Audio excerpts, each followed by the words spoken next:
સુરતમાં હેન્ડસમ યુવકને બનાવી દીધી હિરોઈન. 2 વર્ષમાં 10 સર્જરી પાછળ થયો 20 લાખનો ખર્ચો. સુરતમાં પ્રથમવાર પુરુષના માથાના વાળથી લઈને પગના નખ સુધીની સંપૂર્ણ સર્જરી કરીને તેને મહિલા બનાવવામાં આવી છે. એમાં એક પુરુષને મહિલા તરીકે શારીરિક રૂપ આપવામાં આવ્યું છે. મુંબઈમાં જન્મેલા અને રહેતા આરવ પટેલે 20 લાખ રૂપિયાના ખર્ચે 10 સર્જરી કરાવી છે, જેથી તે પુરુષમાંથી મહિલા બની ગયો છે. આરવે આ સર્જરી સુરત ખાતે કરાવી છે. અત્રે ઉલ્લેખનીય છે, આરવના લગ્ન એક યુવક સાથે થયા છે. ત્યારબાદ બંનેને પોતાની મરજીથી સર્જરી કરાવી આરવને મહિલા બનાવવાની સંમતિ આપી છે. આરવ જ્યારે નાનો હતો ત્યારે તેને છોકરાઓના નહીં પરંતુ છોકરીઓના વસ્ત્રો પહેરવા ખૂબ જ ગમતા હતા. मैं जब 6-7 इयर्स की थी तभी से ही मेरे अंदर एक स्त्री थी और मैं पहले से ही मुझे लड़कियों के कपड़े पहनने, डॉल के साथ खेलना वगैरह मुझे बहुत पसंद था. तभी से ही मुझे ऐसे लगता था कि मैं एक फीमेल हूँ. નાનપણમાં ખબર ન હતી કે તેને આવું શા માટે થઈ રહ્યું છે. પરિવારે તેના લગ્ન પણ બળજબરીથી એક યુવતી સાથે કરાવી દીધા, પણ આખરે તેને છૂટાછેડા લેવા પડ્યા હતા. આરવ જાણતો હતો કે તે શારીરિક રીતે પુરુષ છે, પરંતુ અંદરથી એક મહિલા છે. આરવ પટેલની સુરતના રહેવાસી રોહન પટેલ સાથે ફેસબુક પર મિત્રતા થઈ હતી. બંને વચ્ચે નિકટતા વધી ગઈ અને વાત લગ્ન સુધી પહોંચી હતી. રોહન પટેલ અને આરવ પટેલે લગ્ન કરી લીધા હતા. ત્યારબાદ બંનેની સંમતિથી મહિલા બનવાની સર્જરી કરાઈ હતી. આરવ પટેલ એટલે આયશા પટેલે જણાવ્યું કે જ્યારે તે 6 વર્ષનો હતો ત્યારે તેને ખબર પડી ગઈ હતી તેને છોકરાઓની વસ્તુ નહીં પરંતુ છોકરીઓની વસ્તુ વધારે ગમતી હતી.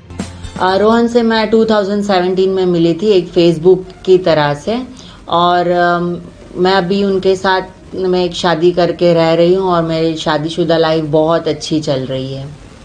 शादी के बाद आपने सेक्स चेंज करवाया है, तो जो ये डिसीजन लेना था कितना मुश्किल था हस्बैंड वाइफ के लिए?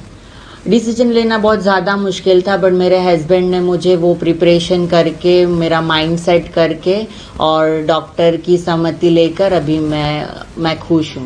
સુરતમાં પ્રથમવાર કોઈ પુરુષને સ્ત્રી સંપૂર્ણ રીતે બનાવવામાં આવી હોય તેવી સર્જરી કરાઈ છે. અત્યાર સુધી અમદાવાદ, વડોદરા, મુંબઈમાં સર્જરી થતી હતી. 3 ડોક્ટર પેનલ દ્વારા આ સર્જરી કરવામાં આવી છે. પેનલમાં સામેલ પ્લાસ્ટિક સર્જન આશુતોષ શાહે જણાવ્યું કે ટ્રાન્સજેન્ડરનો અર્થ એ છે કે આપણે નિયમિત રીતે એક પુરુષમાંથી સ્ત્રી અને સ્ત્રીમાંથી પુરુષ બનવાની સર્જરી, પરંતુ બોટમ સર્જરી એટલે કે સેક્સ ચેન્જ માટેની છેલ્લી સર્જરી અમે સુરતમાં પહેલીવાર કરી છે, અને એ પણ સંપૂર્ણ સર્જરી જેમાં માથાના વાળથી લઈને પગના નખ સુધીની એક સ્ત્રીમાં પરિવર્તન થયો હતો. અત્યાર સુધી આ સર્જરીઓ દેશના અલગ અલગ શહેરોમાં થતી હતી, પણ સુરતમાં પહેલીવાર આ સર્જરી થઈ છે.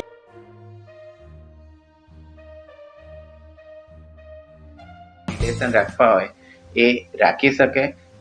અને આ સર્જરી સુરતમાં સૌથી પહેલીવાર અમે કરી છે. આગળ જે પેનાઇલ ઇન્વર્ઝન સર્જરી છે એ સુરતમાં થઈ છે, પણ સિગ્મોઇડ વજાઇનોપ્લાસ્ટીની સર્જરી સુરતમાં ફર્સ્ટ ટાઈમ થઈ છે. એટલે આ સર્જરીની મને સમય પૂછો તો લગભગ 8 કલાક જેવું આ સર્જરી ચાલેલી. એમાં GI surgeon doctor Dhaval Mangukiya, uro surgeon doctor Rishi Grover અને હું plastic surgeon doctor Ashutosh Shah, અમે 3 જણા મળીને આ સર્જરી કરેલી. સતત 2 વર્ષ ચાલ્યા બાદ 1 મહિના પહેલા આ સંપૂર્ણ સર્જરી કરવામાં આવી હતી અને આરવ આજે આયશા બની ગઈ છે. આખી સર્જરી પાછળનો ખર્ચ અંદાજે 20 લાખ જેટલો થાય છે, જેના માટે 2 થી 2.5 વર્ષનો સમયગાળો થાય છે. સુરતમાં પહેલી વખત આ સર્જરી કરવા માટે તબીબોએ પણ તેને માનસિક રીતે તૈયાર કર્યા હતા, કારણ કે તેમાં દર્દીને કોઈ નુકસાન ન થાય તેનું પણ ધ્યાન રાખવાનું હોય છે. પણ જ્યારે આરવ આયશા બની ગયો ત્યારે તેની ખુશીનો કોઈ પાર ન હતો. આ દ્વારા જ સુરતે મેડિકલ ક્ષેત્રમાં એક અનોખી સિદ્ધિ હાંસલ કરી છે.